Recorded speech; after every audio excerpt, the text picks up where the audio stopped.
Hey everyone, welcome back to the Auto Luxury channel. It looks humble, almost comical. But don't let its quirky design fool you. This little tin can on wheels was once the go-anywhere vehicle of explorers, geologists, and even military forces. Today, we're diving deep into the rare and fascinating 1961 Citroën 2CV Sahara, a 4x4 like no other. Exterior. At first glance, the 2CV Sahara doesn't look much different from a standard deux chevaux, until you look closer.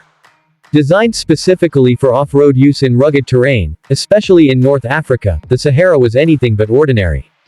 The most striking feature: two engines. One in the front, one in the rear. You'll notice the twin fuel fillers on each front fender, because each engine had its own fuel tank. It rides on reinforced suspension and sits slightly higher than the standard 2CV for better ground clearance. And those chunky, narrow Michelin X off-road tires. Specifically chosen for sand and rock crawling. The Sahara even had a spare tire mounted on the hood, not for looks, but for practicality. Only 694 examples were ever built between 1958 and 1966, making this one of the rarest Citroëns ever produced.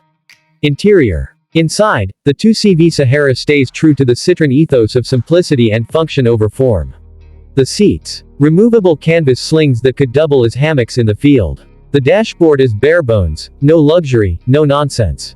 But here's the fun part. The Sahara had two gear levers and two ignition switches, one for each engine. You could run the front engine, the rear, or both at once for full four-wheel drive.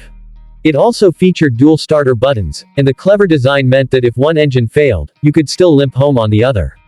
This wasn't just a quirky feature, it was a survival tool in remote areas where help was often hundreds of miles away. Performance. So how does it perform? Each engine was a 425cc flat twin, producing around 12 horsepower.